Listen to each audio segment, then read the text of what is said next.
Hello, everybody. Hang on. Let me get the iPad set up. Let me turn the sound off. I don't need to hear myself twice.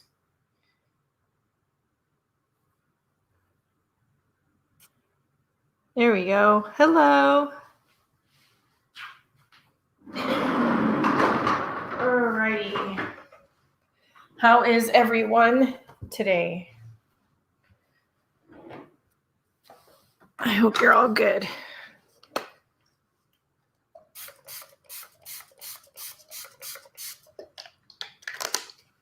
So first, I want to talk about stitching. So I love it that you guys send me inspiration photos, especially for pin cushions. Aunt Beck's creations, in particular, Aunt Beck. Hello. Hi, Linda. Hi, Laura. Hi, Petra. She keeps sending me photos of pin cushions she finds interesting that she wants me to make. And it's just so funny because at this moment, I have sort of a pin cushion jungle going on. I love it though. And so I encourage her to keep sending them. She sent me this one not long ago. And the original pattern is from fabricandflowers.co.uk. And it's called a new clip-in pin cushion. And it is a rectangular shaped pin cushion with the standard pin cushion in the middle. And then it has these little flaps that stick up around the edges to put your sewing clips or quilting clips on. Hey, Janet. And I love the idea. Now, if you want to make this exact one, they sell the pattern over at, again, it's fabricandflowers.co.uk. Go buy their pattern. I am deciding if I want to buy their pattern or be inspired by their photo to create something that looks more like a flower shape, a circular sort of rose shape with clips all over it without the pincushion center. I don't know. What I'm probably going to do is buy their pattern to see how they made this exactly, although I have a good idea, and then take that and go from there. So we'll see. But I think this is a fabulous idea for a pincushion. I don't really need another pincushion at this point, but I just enjoy making them. So fun fact. So there's that. And then, we've been working on the slow stitch meditation journal, which I should have gotten out before I went live, but let's see if I can grab it quick. Here we go. And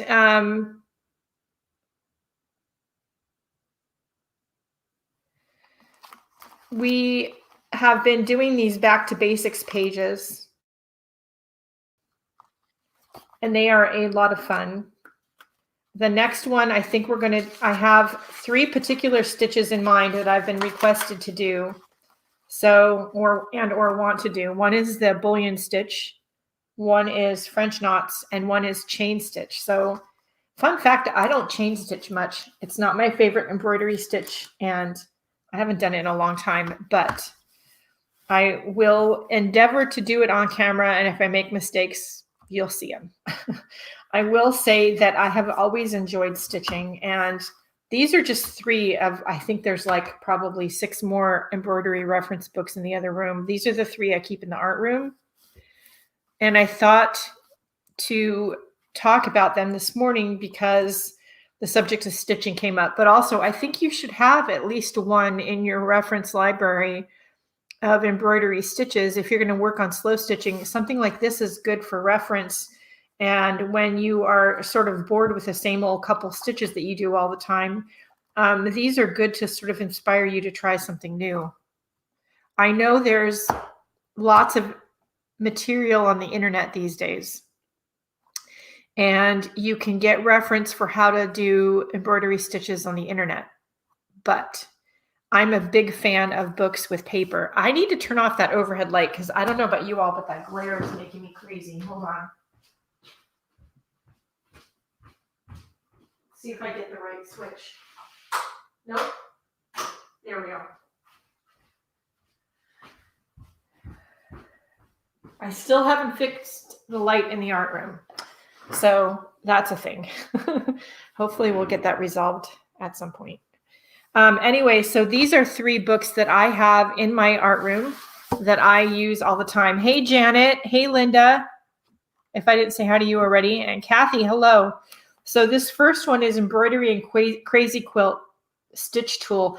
I like these little spiral bound sort of reference books. They have these for embroidery and crochet and knitting, and I have quite a few of them. The nice thing about them is if you are working on a project that you're going to take with you somewhere, then you can just put these in your bag. And when you're sitting, like I am usually sometimes downstairs, I can put this up on my coffee table like this. It has a little easel bottom, and I literally can just sort of flip it, you know, and it's a really nice reference tool. Now, this one's all about crazy quilting, stitches, and design.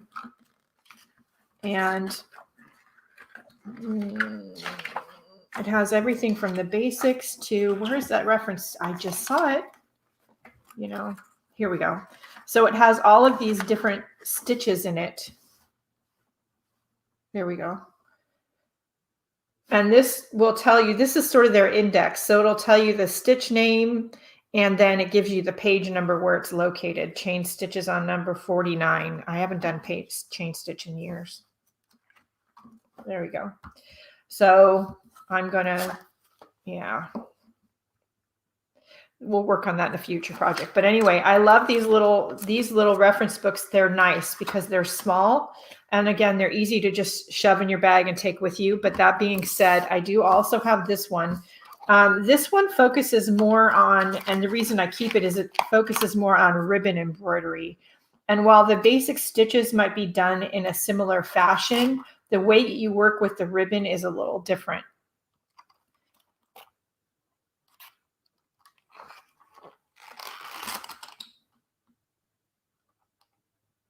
I'm sorry, Petra, that you're not sleeping, but I think most of us here can sympathize and feel your pain because, you know, when you're of a certain age, a good night's sleep is just out the window. Thank you. Yeah, Janet, I have to remember to turn off the overhead light. If I forget again, you guys feel free to remind me. Yeah, this one, these are a really nice size book. They're nice and small. They're not too big. And even if you use them in your art room, again, they have the easel bottom. So if you're sitting here like I am working on a project, you can have your, you know, reference book right here looking at how to do the stitches while you're doing the stitching. It's convenient. But this is a good one because it has lots of information about silk ribbon embroidery. This one is called Elegant Stitches by Judith Baker Montano. And funny enough, this one also is by Judith Baker Montano. And this is Embroidery and Crazy Quilt Tool. It's called Embroidery and Crazy Quilt Tool, Stitch Tool. That's what it says on the cover. But my favorite one is this one. This is a big book. This is the Complete Encyclopedia of Stitchery. Holy cow, I cannot speak today. And I just realized there's a cross-stitch chart in here. Look at that in a minute. This has embroidery, needlepoint, knitting, crochet, like hand sewing. Like this has all of it in it. Crewel, which I've never done. This is a complete sort of reference encyclopedia. And this is a great just general tool. I use this one more than anything. Called the Incomplete Encyclopedia of Stitchery by Mildred Graves Ryan. And it looks like, I haven't referred to it in a little bit, but there is a cross-stitching new collection highlights catalog, Popcorn Bear. I do like stitching Popcorn Bear, fun fact. I did a couple of them when my daughter was little, one of which I still have downstairs. This looks like it's just a catalog. I have no idea why I kept it and why it's stuffed in this book. No idea. So I don't know. But anyway, this book, I refer to this a lot. It is a paperback. So when I use it, I try not to break the spine because I just want it to last as long as possible. But when I get stuck on knitting or crochet or embroidery, especially going anywhere and bringing needlework with me, I will bring this book because it has everything in it. It doesn't matter what kind of needlework that I'm working on. Probably there's a solution to whatever question I have in this book more often than not. And it's not too big. I mean, it's much chunkier than the other one. But it references anything, everything. So these are the three I'd kind of recommend. Again, I don't know why that's in my thing.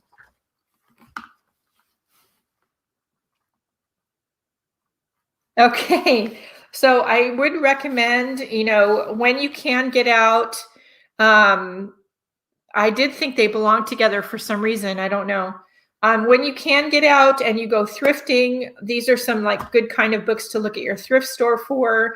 If you have the budget to buy them on Amazon, don't forget before you hit the buy it now button, look at the used, because sometimes you can get these books for, a fraction of the cost with free shipping from one of the used sellers on Amazon versus buying it brand new. But good stitchery reference books that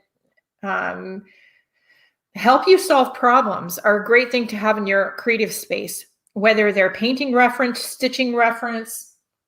I have some of both in my art room. And I do find myself more often than not, these days especially, turning all the devices off early and then just sitting and looking through my books for inspiration or problem solving. I mean, the computer is great, and thank goodness for the internet, or we wouldn't all be here and know each other. But sometimes it's too much, and there's nothing like referring and going back to a good book.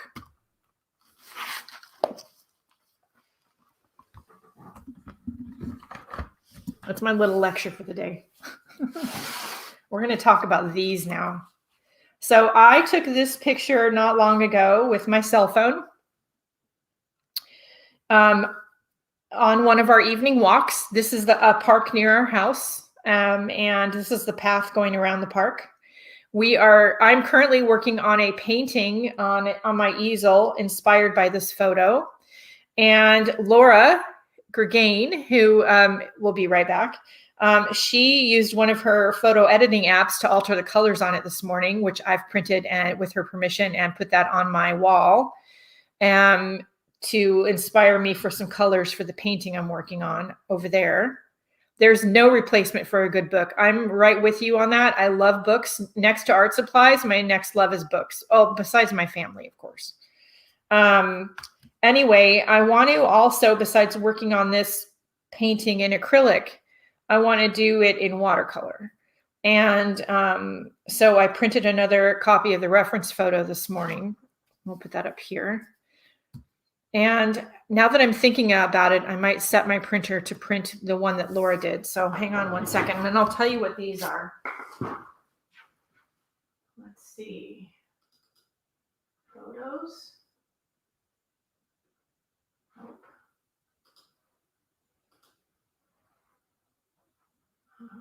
Facebook. I have to find it. I think I saved it somewhere. Oh, there it is.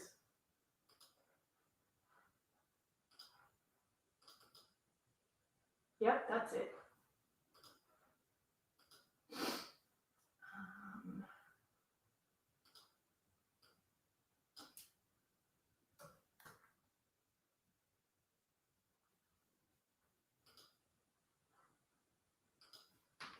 Okay, while that's printing, I will tell you what these are.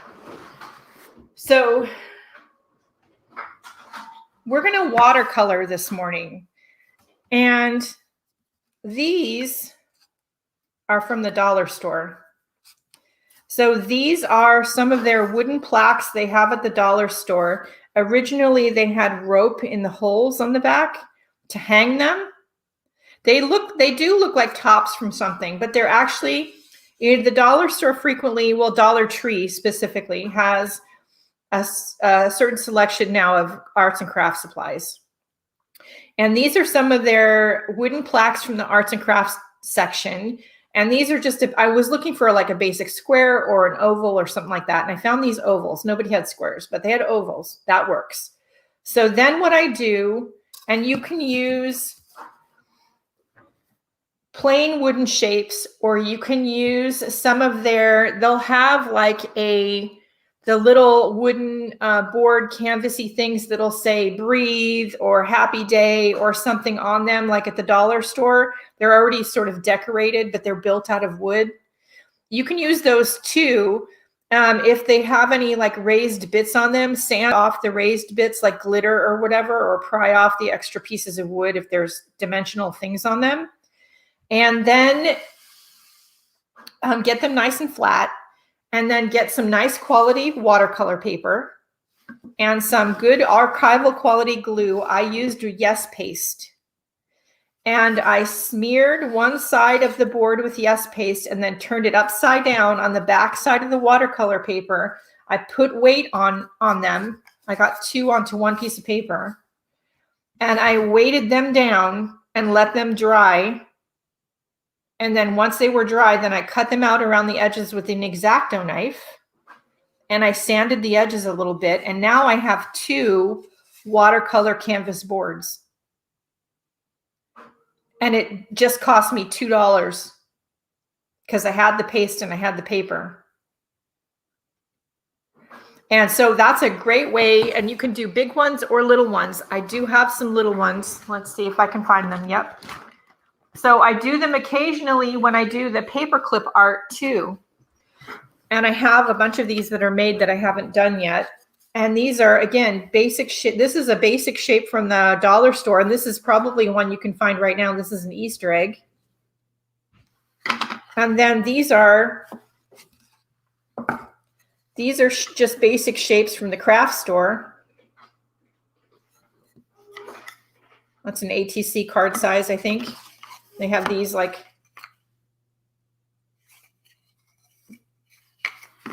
and then I just cover them with paper on one side, and now they're little pre-primed painting canvases. So I want to work on one of these today. So it's just a great way to, if you like watercolor or gouache, water media, and you want to work on something other than just your standard piece of paper.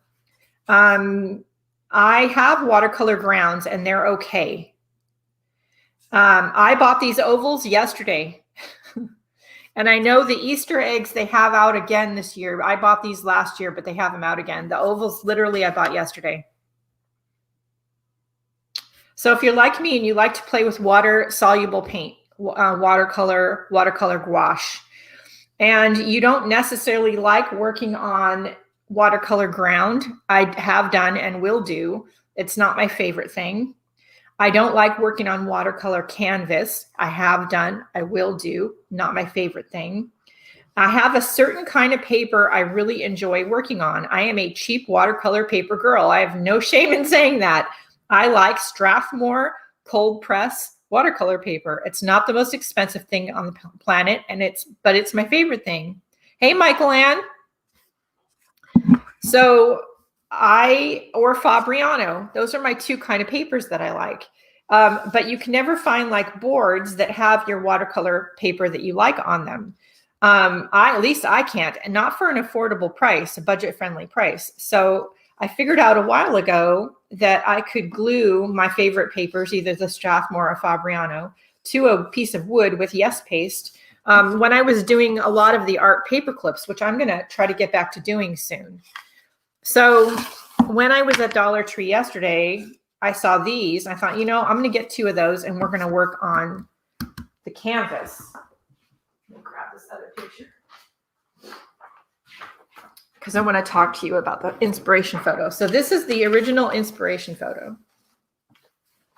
Now there's a lot of photo editing apps out there. Yeah, Arteza watercolor paper. I mean, you have a favorite brand of paper you're used to working on. You know how the paint's going to move around on it. You enjoy working with it, but then you can't find any of these substrates with that same kind of paper or consistency. This is a way to just do a DIY and to do it inexpensively. And you can do it on any flat board, or again, those flat wooden canvases you see sometimes at the dollar store, and they'll be already painted and primed. Just give them a quick little sand, maybe paint the edges black or a solid color with acrylic paint, and then glue your piece of paper to the top front so you can do your painting on it. Anyway, this is the original photo. Now, sometimes when I'm painting in either watercolor or acrylic, I want to be inspired by the shapes and form of the photo, but I'm definitely not a realist painter. So I like to abstract things. I like to change up the color of things. And the easy way to do that and not get stuck in the realism of the original inspiration photo is to apply a painterly effect to the photo with some sort of app. Now, the apps I used to use aren't around anymore. There's a new one I'm going to download and play with this afternoon called Picasso. And Laura's not back yet, I don't think, but it's capital B-E, capital C-A-S-S-O. And she took my photo because the patrons and supporters over on Patreon have access to this photo. And she took this original photo and she applied the app to it. You ready? She did that to it. I haven't tried the Arteza paper yet, but if anybody has, let me know. Hi, Darlene. Good morning. It might only be on Apple, but if you have a other kind of tablet, see what kind of painterly photo editing application apps you can find out there. Start with a free one and see if you can find one that you like working with. Don't pay for it right away if you're not sure you're going to like it. Hey, Donna. So I looked at this literally, I just saw this a few minutes ago. And I've already hung it up in my painting alcove to inspire colors on the canvas I'm working on for this. And I think we're going to work on something watercolory inspired by, I'm going to have both of these on the table, but I love the colors in the one that Laura did. So really, this picture, the original photo, is interesting and inspiring. But then you look at this. She did not do anything but apply the app to it.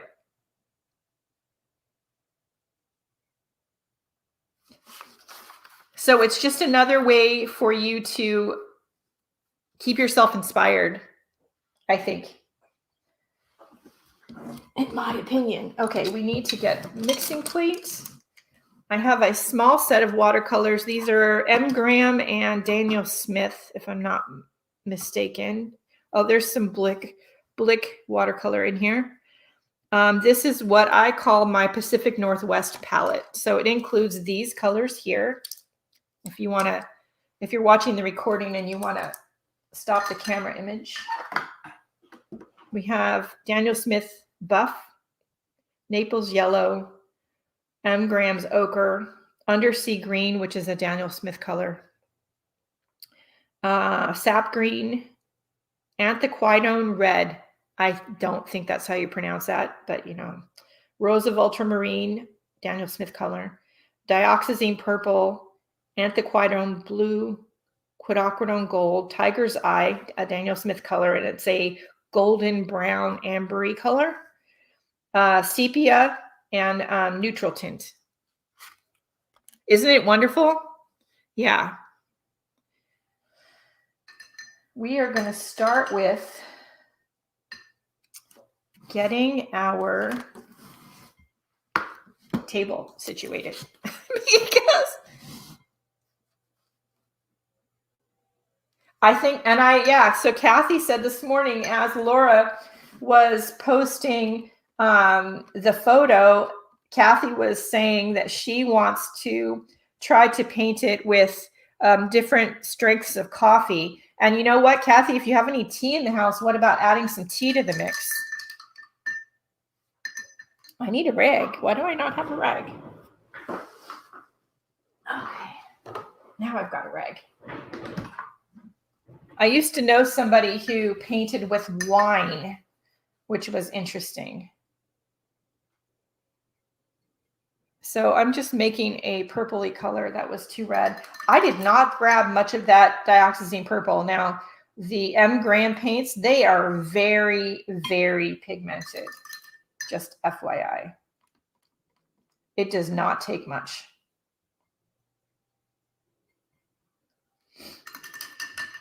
Okay, the first thing I'm going to do is get my board wet with dirty paint water because, you know, why would I not use dirty paint water?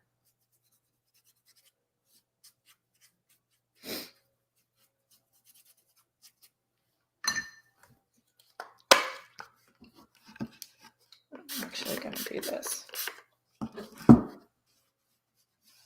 That's just a spray bottle of water that I use for my watercolor paints. Okay, we're going to take some of this purple.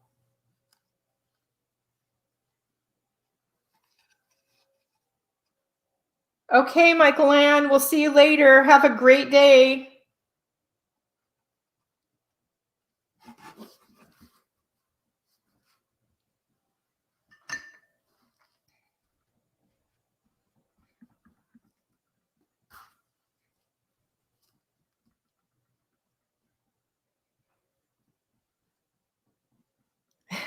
So when I can travel, Kathy, you know, I'm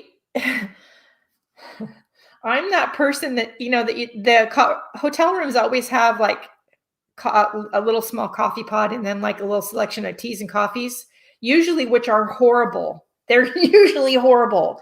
I take them home anyway because I take them into the art room to make like dyes and stuff with.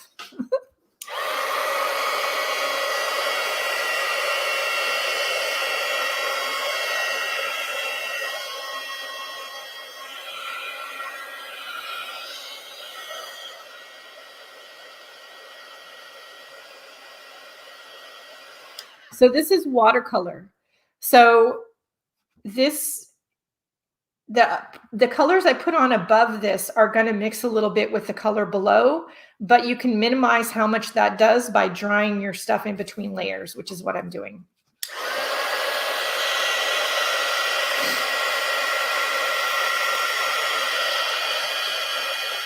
Yeah, and Petra, if you think about it, if it stains your clothes and your carpet when you spill it, it's probably going to stain your paper and artwork in an interesting way.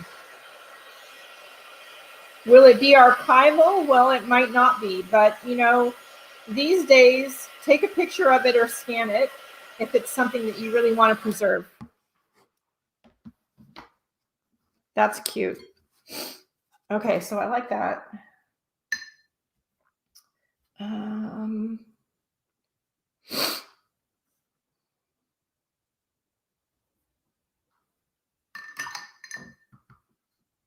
I'm going to stick with the purple for the moment.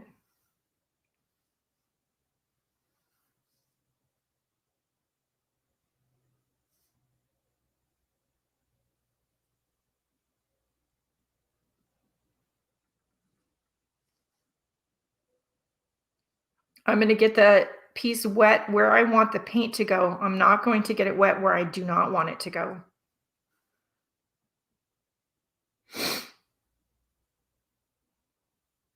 I always take the shampoo bottles, not because I use them, because I donate them to our local shelter when I get back. We accumulate quite a few of them, and then I'll take them a box of stuff. And I always take the coffees and teas with me.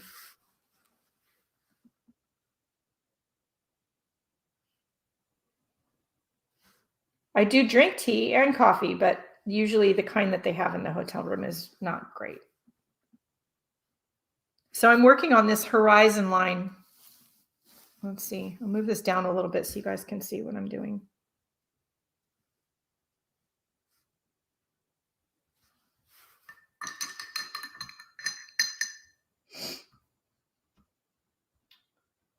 I'm going to take a little bit of this blue. This is the anthraquinone blue.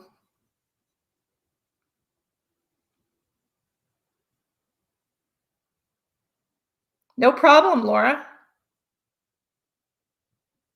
Yeah, the guy I used to work with at a one of these, artist cooperative shop, he was actually very, very good. Okay, let's see. I'm going to switch brushes here because that's a lot of blue. I want to move that around. Yeah, that's better.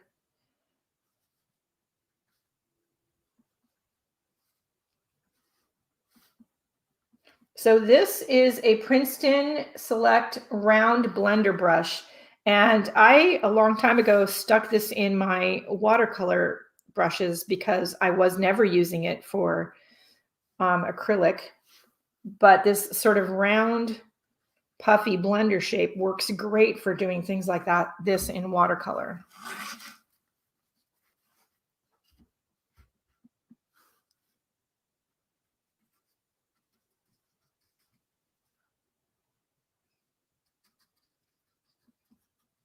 And because it's, I think, originally intended as a acrylic brush, it doesn't grab too much pigment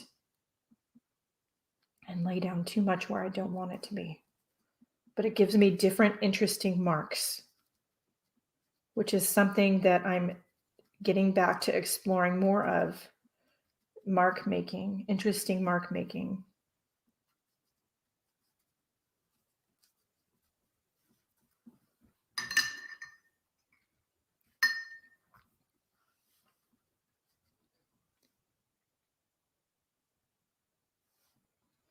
If you're going to buy tea, just get the cheap stuff at the Dollar Tree, Kathy, since you don't drink it and you're just going to be getting it to paint with.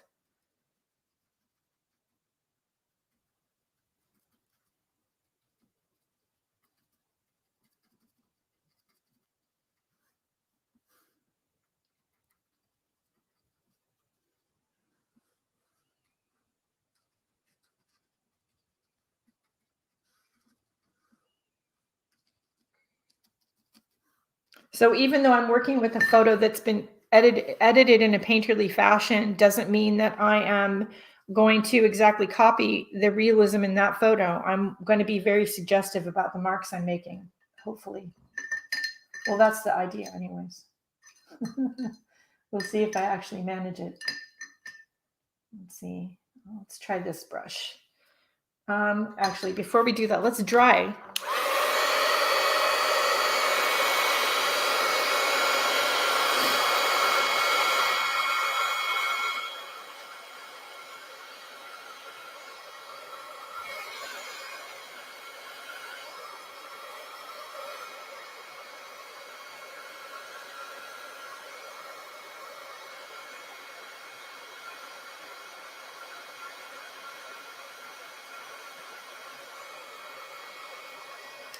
I'm actually very comfortable with going to the dollar store. Our Dollar Trees in particular, they will not let you in if you do not have a mask on.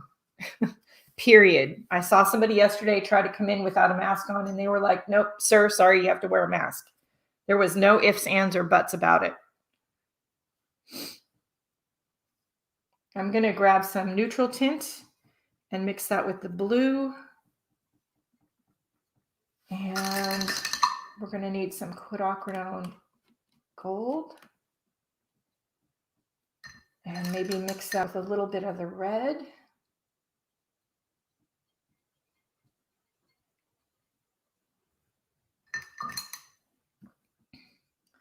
And then maybe some ochre. Okay, Darlene, have a great day.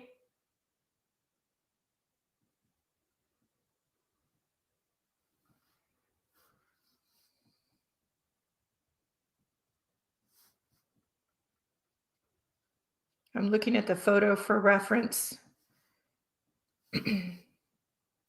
where the highlights are. I like the color that Laura used in here, so we're going to try to mimic some of that.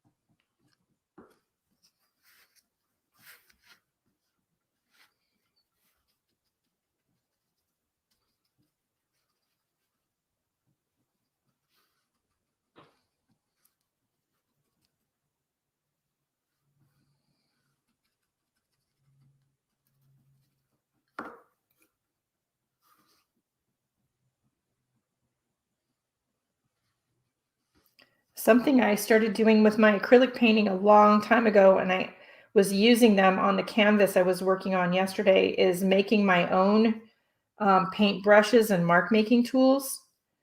There's an artist out there, and I can't for the life of me remember her name, although I did reference her when I started making mark making tools. So I'm going to have to go look up my old posts later.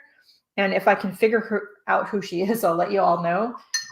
But she literally just took sticks and leaves and branches and feathers and things and made her own mark making tools. And I'm kind of wondering if, I mean, you'd have to pick sort of maybe different types of materials for it to hold up with watercolor, but I really enjoyed using them yesterday in the painting on the acrylic. So I am kind of wondering, I gotta grab my sponge. I'm kind of wondering if we could do something like that with watercolor. That would be interesting. Oh, Kathy. Oh, I'm jealous. I want my vaccine. Evidently, Oregon is, what is it, 31st in the country for giving out vaccines. It's not great. I love my new home state, but you know.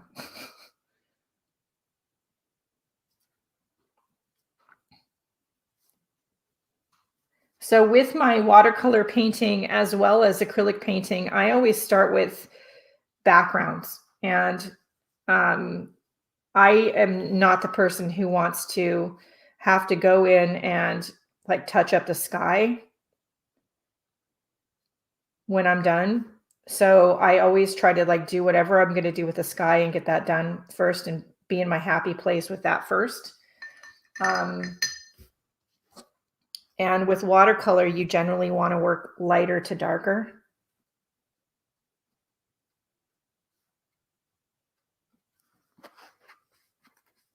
This is a piece of a Mr. Clean Magic eraser, by the way.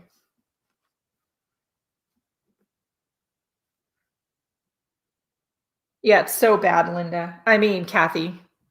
It's so bad.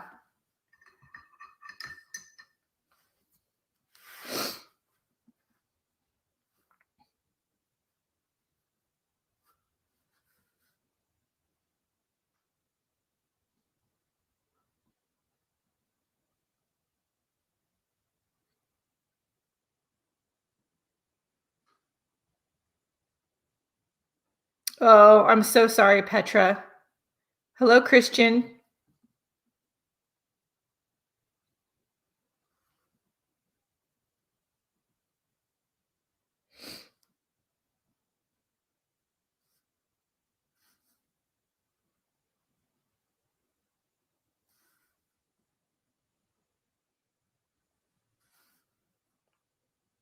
So this right now that I'm using is the pure blue. What is it? Anthraquinone blue. Again, I do not think that's how you pronounce that. I'm pretty sure I'm butchering the name of that blue.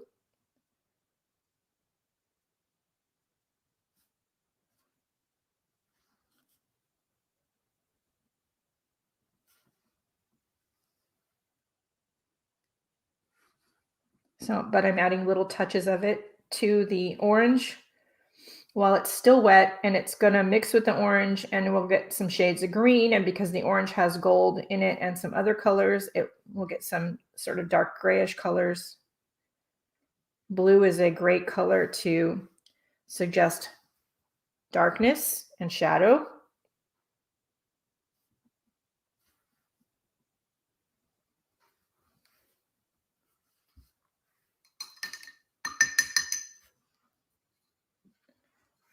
Hey, Peg.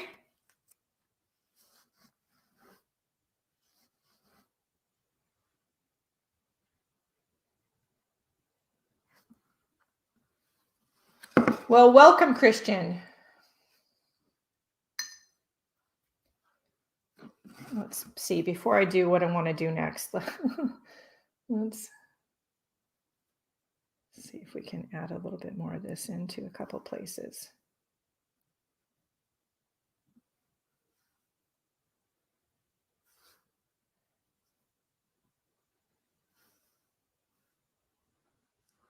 Okay, so what I'm going to do for the trees, I'm going to take, I mixed the neutral tint with some of the blue. And I'm going to put some on here. And then we're going to grab some water, tilt it up.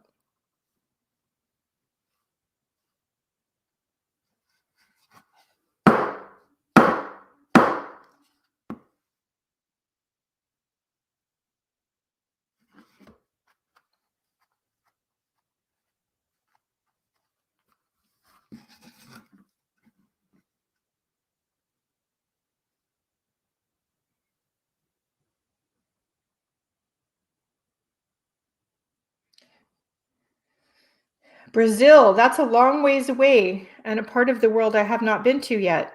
Hopefully someday.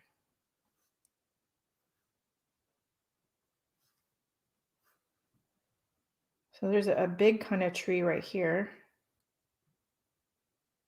Before I get too far, we want to get some water on there.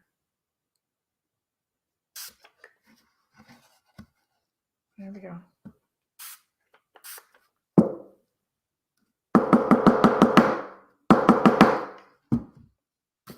As I make a mess all over the table. That's okay.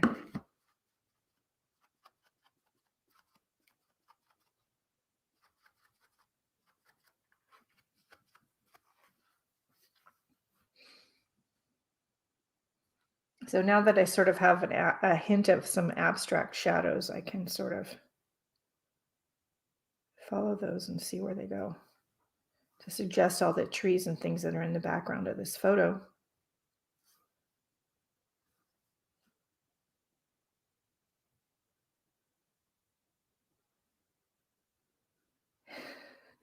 I'm glad to see this morning it's not just me having all the like million typos, because y'all know if you've been following me for a while, I have a habit of not proofing things before I hit enter. And then the next thing you know, there's some crazy typo. Glad it's not just me.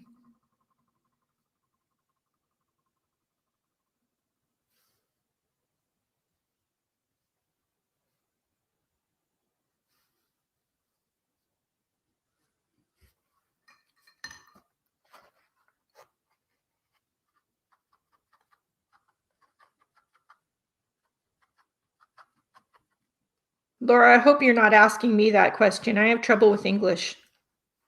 I wish I was more bilingual, but yeah, that's not. Yeah, no. I am not. And I don't have that talent, although it's pretty funny because I had a great uncle who spoke and wrote and read 7 different languages. I did not inherit that talent.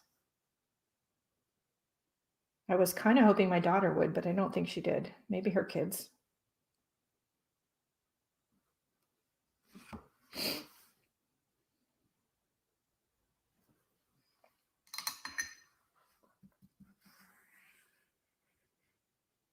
Ah, that's good. I figured you were. I figured you know me better than that. Thank you, Donna.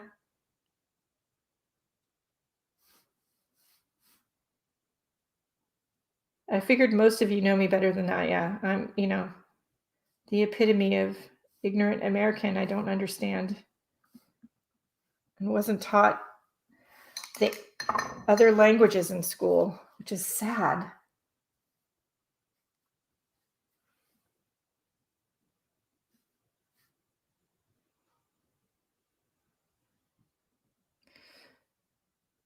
So now I'm adding some more of the ochre, which is a opaque color,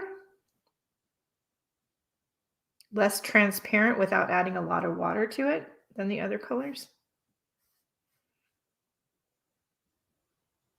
I need to dry it again in a minute because it's getting a little bit too blendy. Is that a word, blendy? Oh, see, I wish I had been taught more of that or emphasized that. To be honest, it's kind of shameful. I'm 2nd generation American. My grandmother was born in Italy. I don't speak any Italian. So it wasn't taught in school. It wasn't emphasized by my dad. Yeah, so.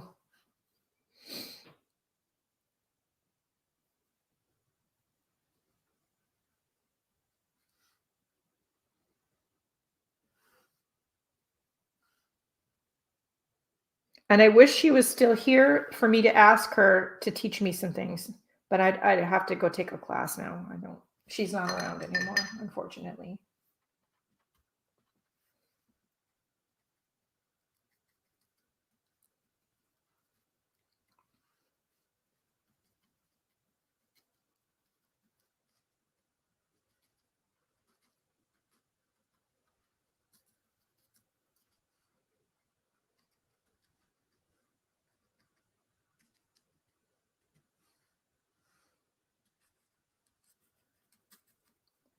Hang on a second. I'm not looking at the chat if you're all asking me questions.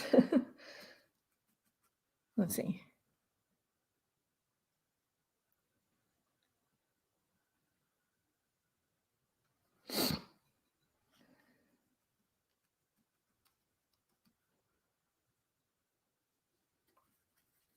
I do still have family in Italy, and they do contact me usually via Facebook. And I usually have to translate what they've sent me because it's usually in Italian. I'm in Oregon, yeah.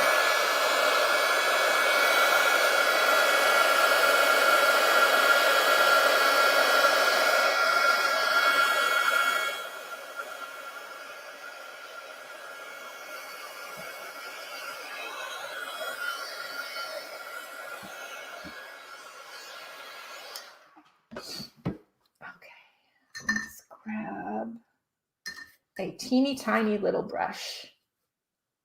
And let's grab the sepia. Let's see.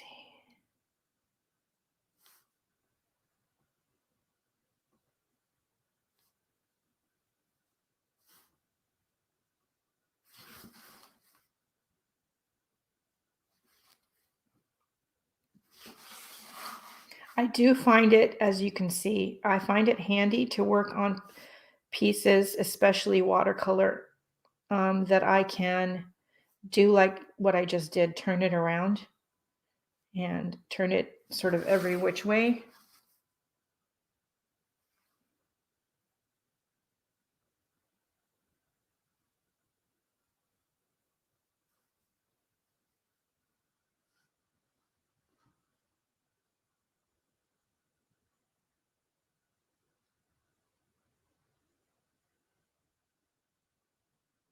It's Mardi Gras.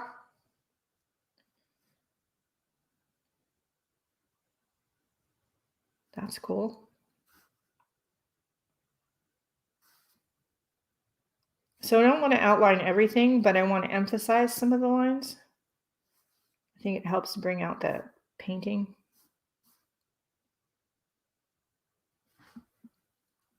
And I'm using a very small little Princeton round number 3. It's not the smallest round brush I have, but surface. So Peg, this is a Dollar Tree. Yeah, Dollar Tree oval board. It had a piece of rope in it through these holes to hang it up. And then I used some Yes paste to glue a piece of my favorite watercolor paper to the front. And then I cut it out.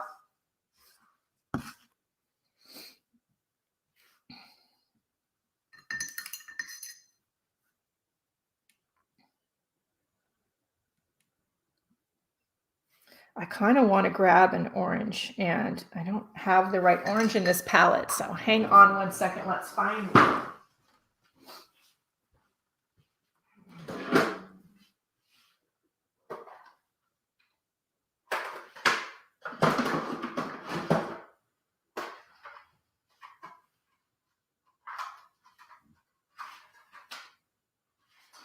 You know what I'm going to do? I'm going to just grab the full Daniel Smith palette that I have. It's not all the colors they have because they have a lot of colors. Hey, Nell.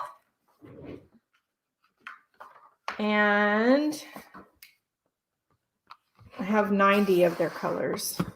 Let's see. Pyrrole orange. That sounds like a good plan.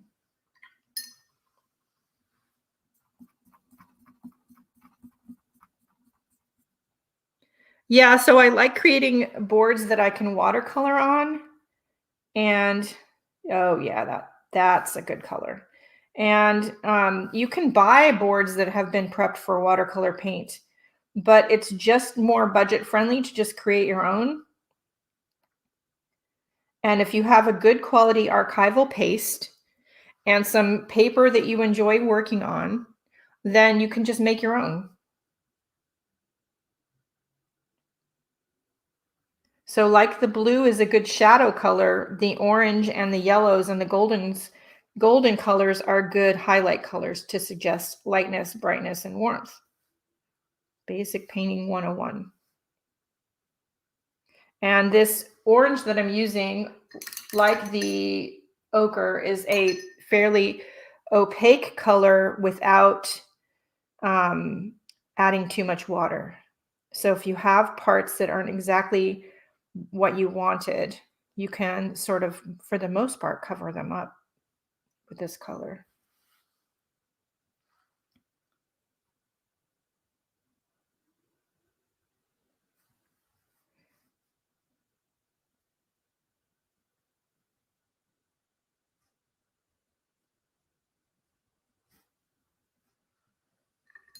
Okay, and then I'm going to add some of one of these to that.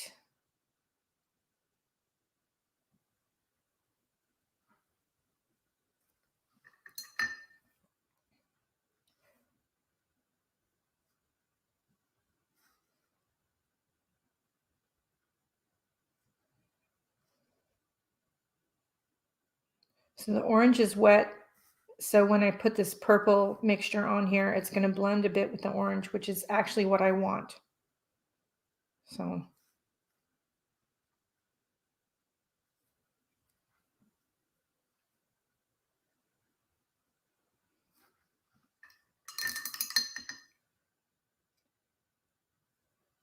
okay, Petra. All right, Linda, have a great day.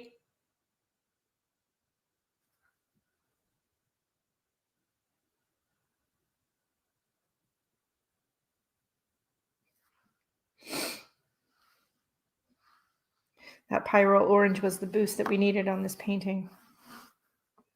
The other reason for me like turning it around is because I am a clumsy, messy artist. And so it's a way for me not to get my hand stuck in to the paint, which is something I've done so many times, I can't even tell you. And then I have to figure out a way to either incorporate it into the painting or cover it up. So look at how that just starts to pop with that orange.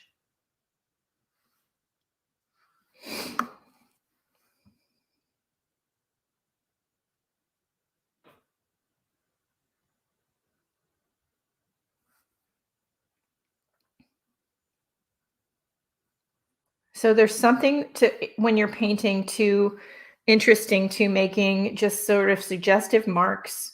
Again, you're not looking to copy the photo. That's what cameras are for.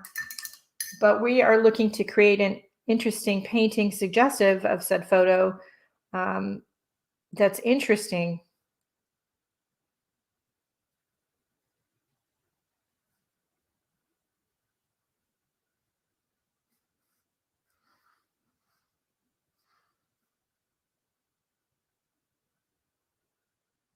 Yeah, so this has a lot of colors in it, and it is a plastic palette. I got the idea for it from Peg Robinson, and these are available on Amazon, and I just took the blending tray out and I glued the half pans in.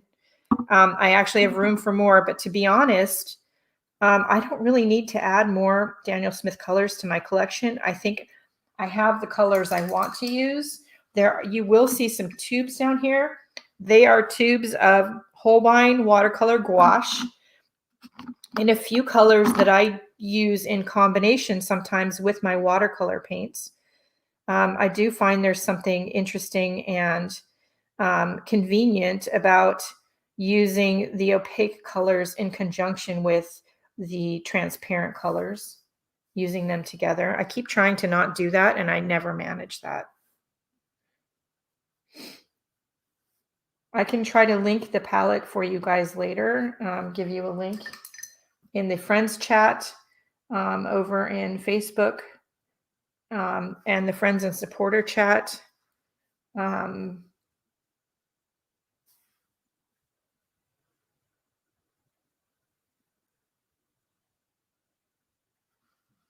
And it was very inexpensive.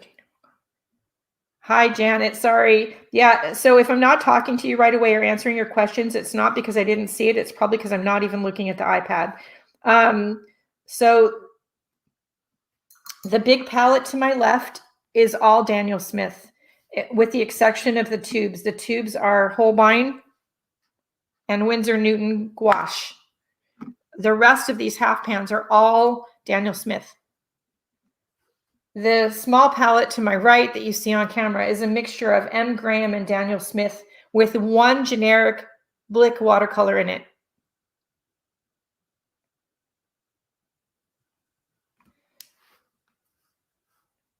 And now there's nothing wrong to being either way,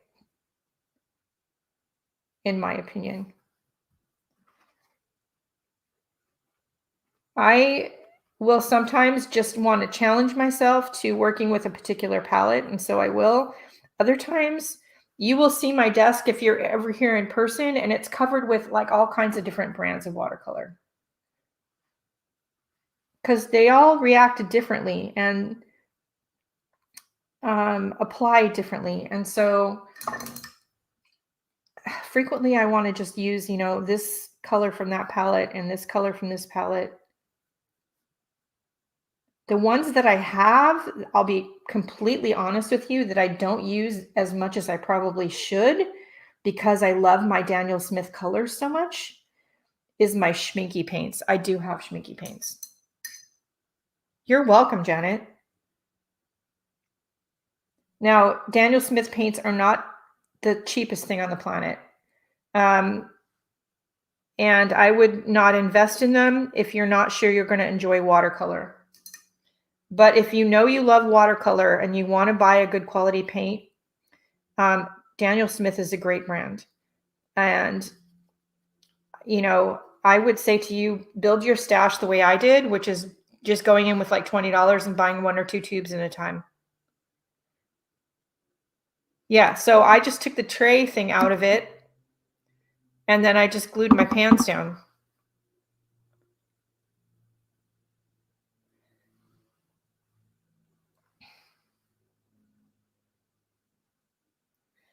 Metal pans and palettes are great and all, but this plastic one is wonderful. There's nothing wrong with the plastic one, honestly, but I never have to worry about it rusting or any of that. It's plastic. I did glue the pans in with E6000 rather than use like a tack, like, you know, tacking putty, because I'm not changing this again. Thank you, Janet. I really like the way it's turning out.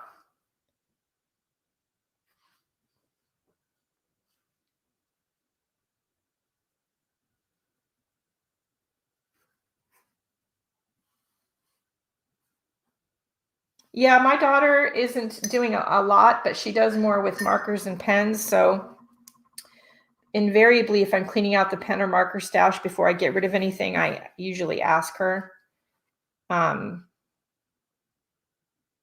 if she needs anything.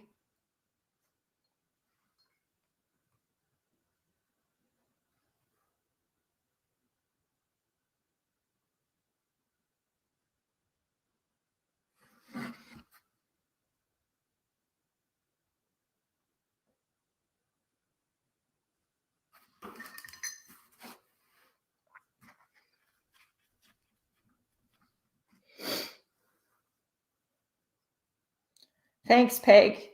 Yeah, so if you like watercolor and you like painting, you know,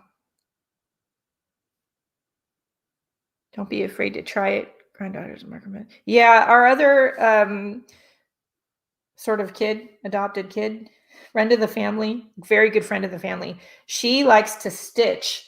So when I'm cleaning out the stitching supplies, I will ask her, does she need anything? And then my daughter, of course, as I said, likes drawing and planner stuff. So that works. It works very much.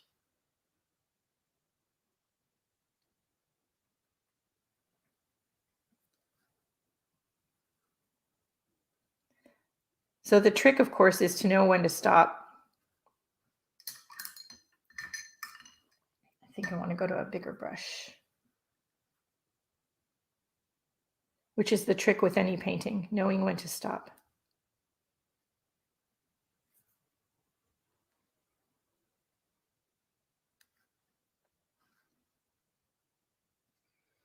And I'm sort of looking at where my colors puddled and how that works with the inspiration photo and how I can emphasize those shapes.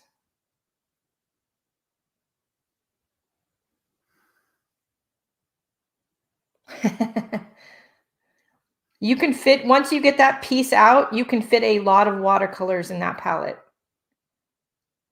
It also probably, because I know you can fit small tubes in here, you could probably use it to fill it with tubes of either watercolor or gouache, or if you have the small acrylic paint tubes, if you were going to take like a selection of those kind of things to travel. I need a crew to come clean my studio. I start, but I get, yeah, Peg, we all get distracted. It's so easy, especially right now. And you know, Peg, it's taken me years to get my stash down to where I want it. And I think I'm good with it. And then I, go down a rabbit hole looking for a piece for a project and then find a whole bunch of stuff that I've forgotten I have. I just did that the other day.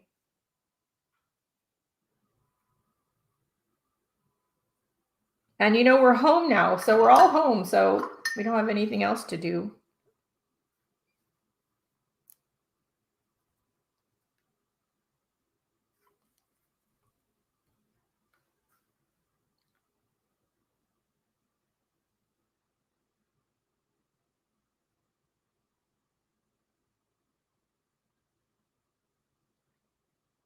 Yeah, so Daniel Smith are expensive. So, I started my collection slowly too.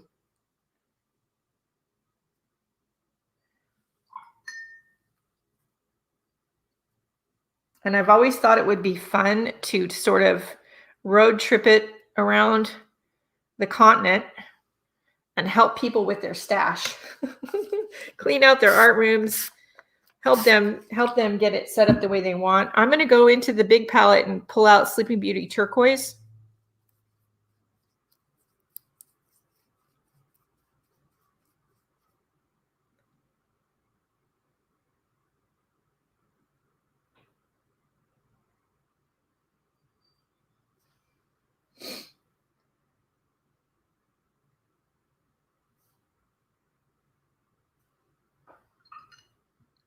It's a large blob of turquoise. Let's thin that out a little bit.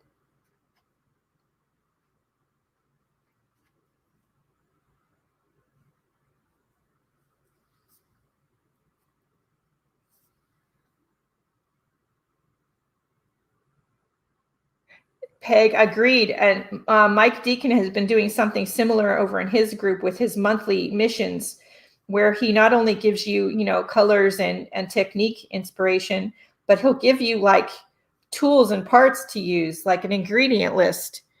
And it's a great idea because it's getting all of us to get our stuff out of our, hidey holes we've stashed into. And I've always thought it was a great idea. Like, sounds like a plan to me, rent a couple of campers and drive around the country, the continent. It's something I've done before, fun fact, with people, artist friends and that. The biggest question you need to ask yourself is, what do you want your space to be? What kind of art are you going to be doing? how do you want to play in your space? And once you get that question answered, then it's easier to do the rest. But if you don't know where you want to go with your space, then it makes it hard.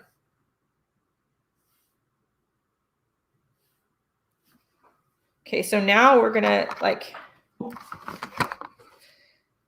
see, it sounds like a good idea, right?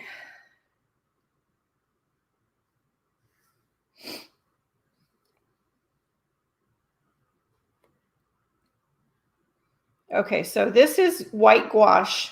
Most of your whites are a gouache opaque kind of consistency, fun fact. So as you saw, I grabbed it straight out of the tube.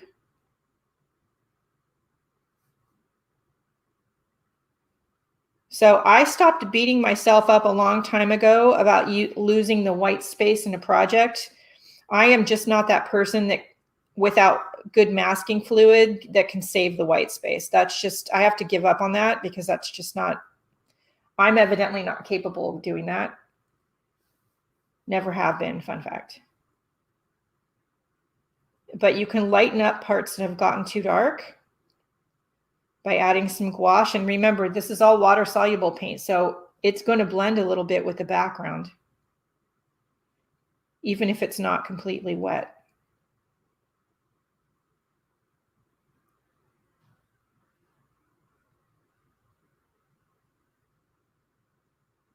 Yeah, it's hard. There are some things I'm giving up on that I'm just not as into as others. And so I'm giving up on those, maybe saving a tool or two. And then there's other things that have been in my stash for like a million years that I haven't even tried. So I'm trying them. And then if I don't like them, they're going.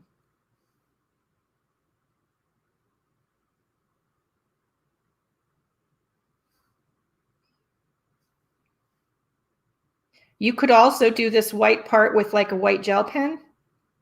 We're mixed media artists. Don't be afraid to break out the pens.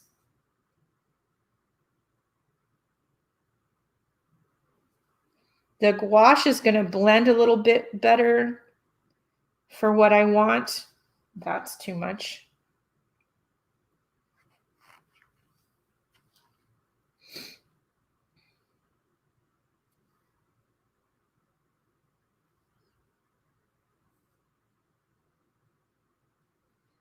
I'm sort of proud of myself. I'm doing this without my reading glasses on. The struggle is very real. I mean, I was looking for something else the other day, and I knew I'd sort of lost track of where some of my pre-cut laser cut chipboard stuff was. I have a bunch of stuff from Mike Deacon, and I could find the little ones, but I didn't know where I'd stashed the big ones. And then I was over at the small bid spank part of my craft room, and I was looking for something else and uncovered them. I was like, oh, that's where those are. So I rearranged some things so that now I know for sure where they are, and I can find them and use them. And Peg, I fully expect both the girls, the blood daughter and the adopted daughter, at some point when I'm gone to want to dig me up and yell at me and say, what the hell? Only what the F? Because yeah, they're both going to just look at that. And that's, after I've done years of purging. So that's going to be fun.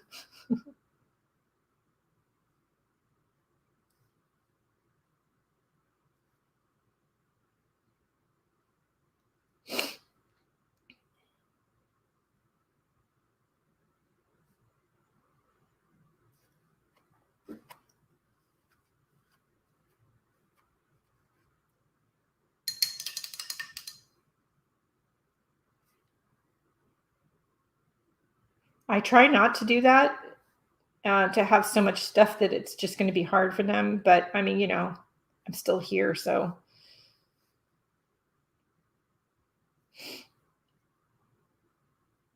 when I am purging stuff, I do have a habit of telling both of them, look, this is something I'm thinking about getting rid of. Are you going to ever want it? Because if you're never going to want it and I don't want it, then why am I keeping it?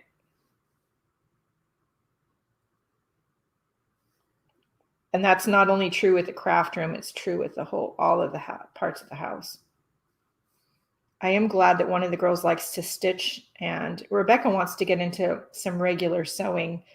Both good things, because I have a lot of both of those.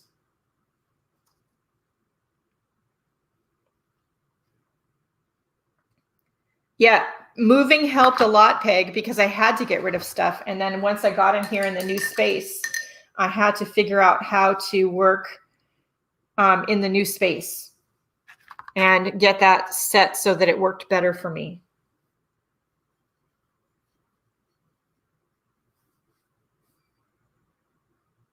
So I mixed a little bit of the Sleepy Beauty turquoise with the white that was on the palette. There is a little bit of turquoise in the back here of this inspiration photo that Laura's created, the version of my original photo. And I want to add a little bit more of it.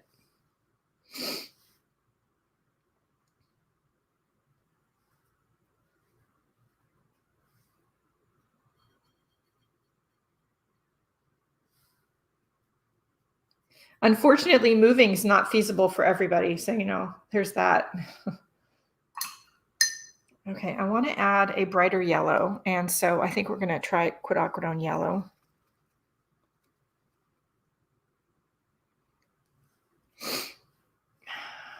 Because I think it needs to just be brighter. In the old days, in the old house, I would just do one room or category at a time. And it's not feasible for everybody to do this, but I would literally empty the craft room out into the hallway and then arrange the furniture how I thought was going to work for me, and then only put the things back I knew I was going to use. That process doesn't work for everybody. And I don't know that it would work in this space, but it definitely worked in the old house.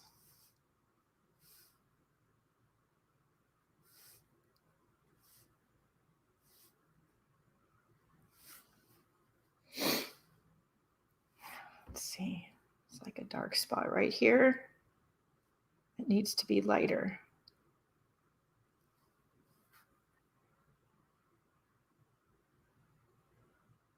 So it does get to the point, Peg, where that's definitely true. My parents are going through the same thing. As you all know, my mom fell recently. She has a UTI, which when you're a senior, especially a senior female, can be dangerous and cause a lot of complications that you don't expect from a UTI. And it's just to the point where my parents need to downsize. Their house is too big. Need to get mom better first. But yeah, it's a thing.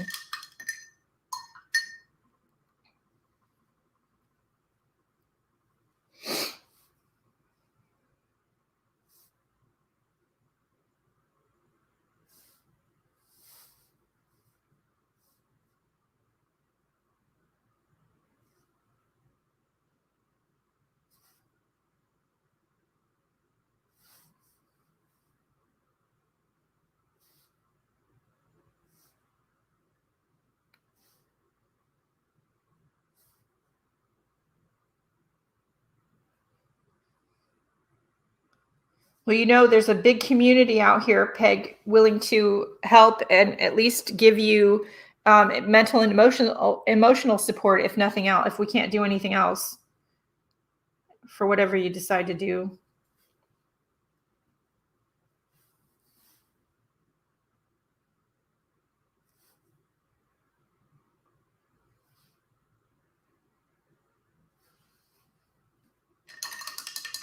I think I'm going to dry that and then look at it, because I think that might be done.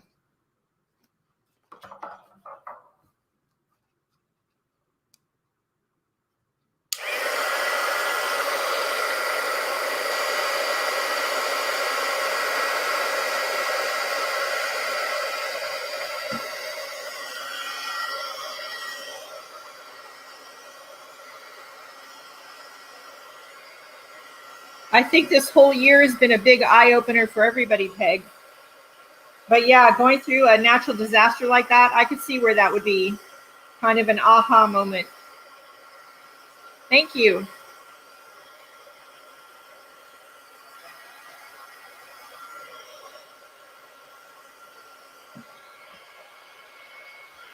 So one thing you should know about your paints, whether it's watercolor, gouache, acrylic, they look different when they're dry than they do when they're wet. So you want to dry them before you make a final decision on whether it's done or not.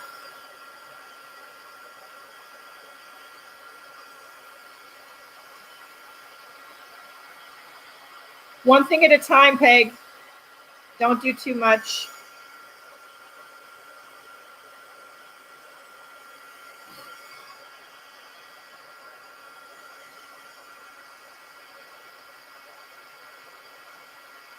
Yeah, we thought about keeping our California property, but now with what's happened in the world and everything, I'm kind of glad we didn't do that. Yeah, I really like the way that looks, and I'm going to leave it.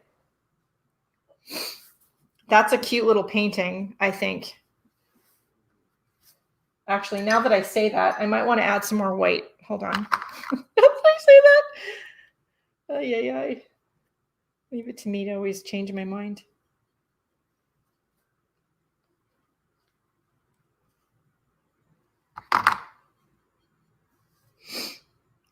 But we need some more lightness here.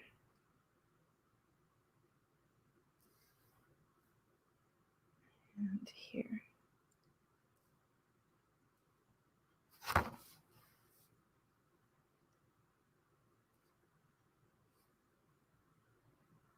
There we go. That's better.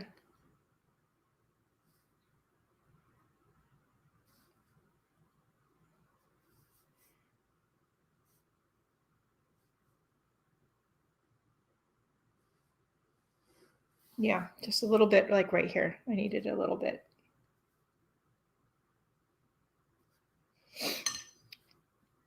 Let's see.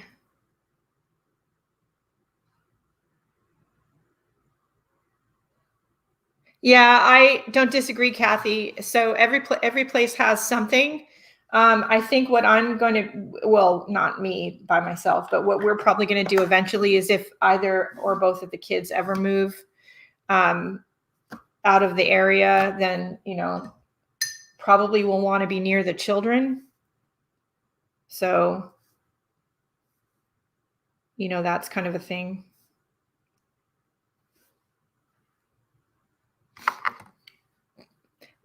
But if I keep purging the way I have been, you know, packing up my stuff won't be a big deal.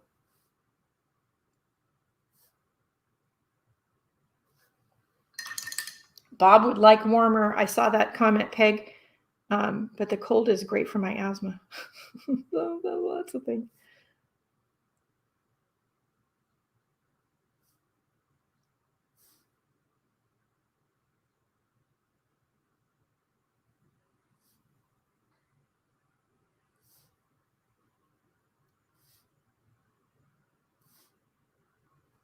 So you can sometimes lift up some of the pigment or water with your brush. Use a clean, damp brush.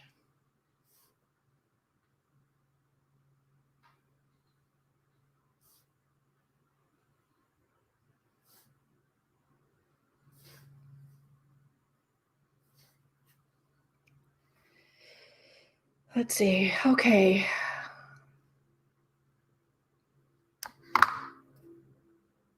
Yeah, so that's totally understandable. We are in part where we are because of my parents. They're not far away, which has turned out to be a good thing.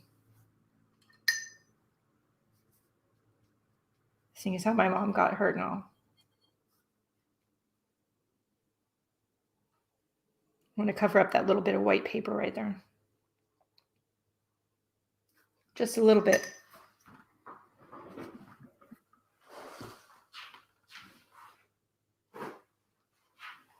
So I'm going to stop touching that because I like the way it looks. And if I keep touching it, it's going to turn out more and more muddy. And that is not what I want.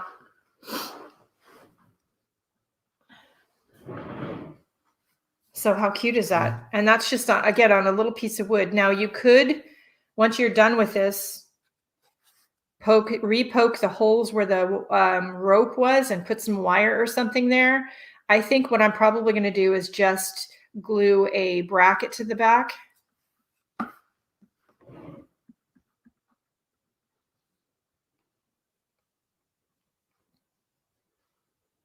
Yeah, Bob would be happy, like living in the hottest like state in the union you can find year round. My asthma would kill me.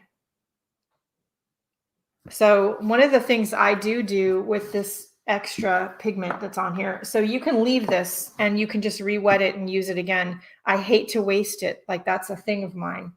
I do take this little container, which is from one of the Home Chef meal kits. You can see it's fairly gray in color. And I just take regular water.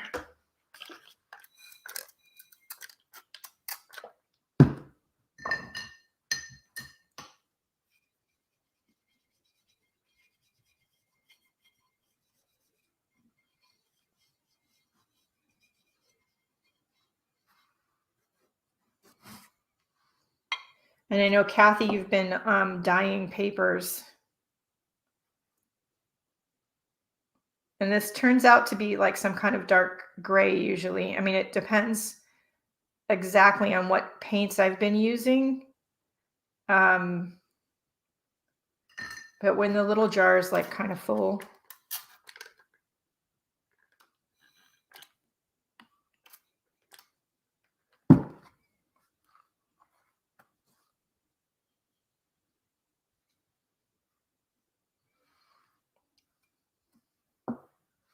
Then I'll use it. Oh, I'll shake it up. Hold on. I'll put the lid on before I do this.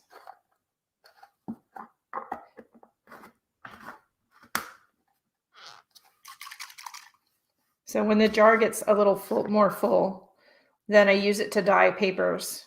And I usually get some sort of blue-gray color. Because really, when you mix all of your colors together in your palette, if you sat and mixed them all together, you would just get a shade of like gray or brown.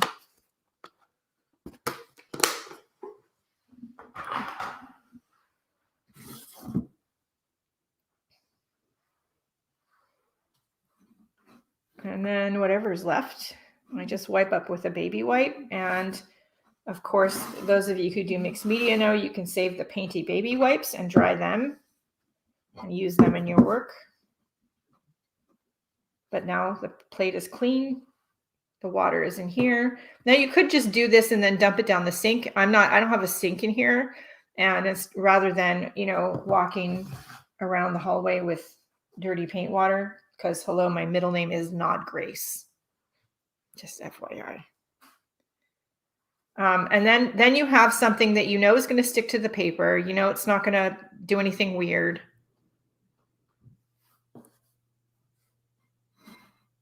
Yeah, so this, I sent out to some of the patrons and supporters an envelope, and it had some of the paper that I dyed with this basically paint water. Now, it's not the paint water that you dip your brushes in. This is mostly pigment water.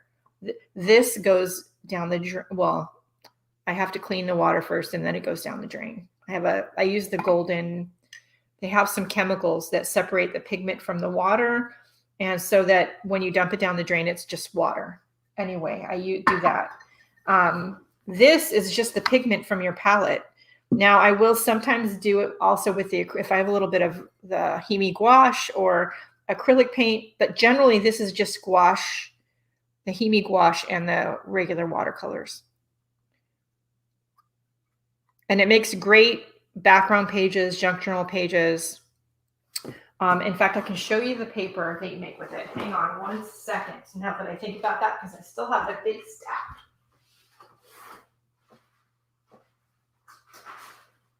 There they are. I'll just grab a few sheets.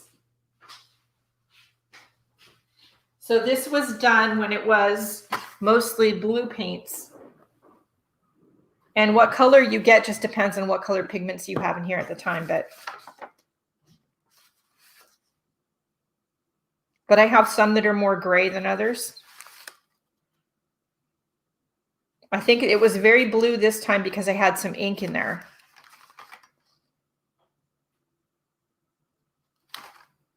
And if you're really trying to create on a budget, then you really don't want to waste anything.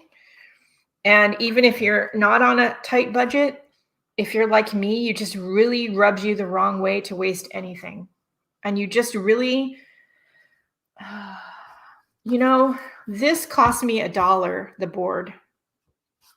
Why are we blurry? Hold on.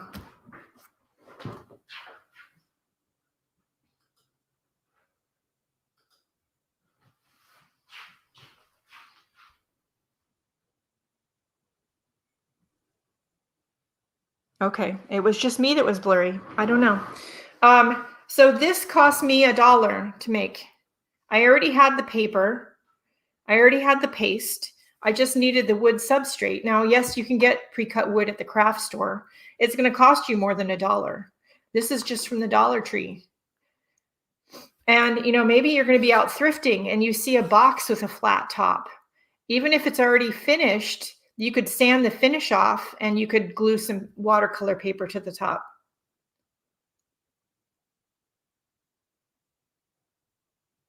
Okay, see you later, Peg. Good luck at the doctor's.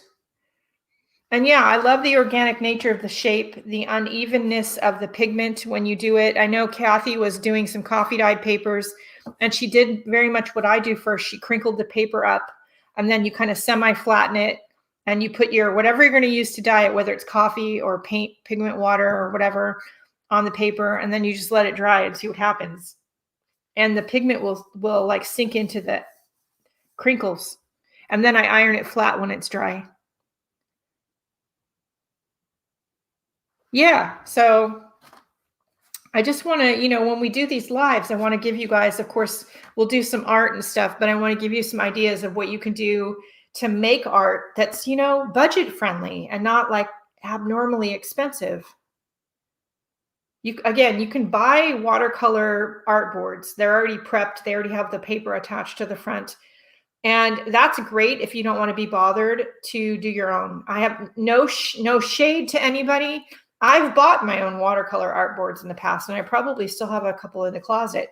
I find more enjoyment, though, out of making my own. And I can do them in any size. I can do the big ones. I can do these little ones. I really want to find like a wood cigar box. And I actually might have one. I think it's got some stuff in it at the moment, but I might have one I can do something like this to the top of because I think that would be cool.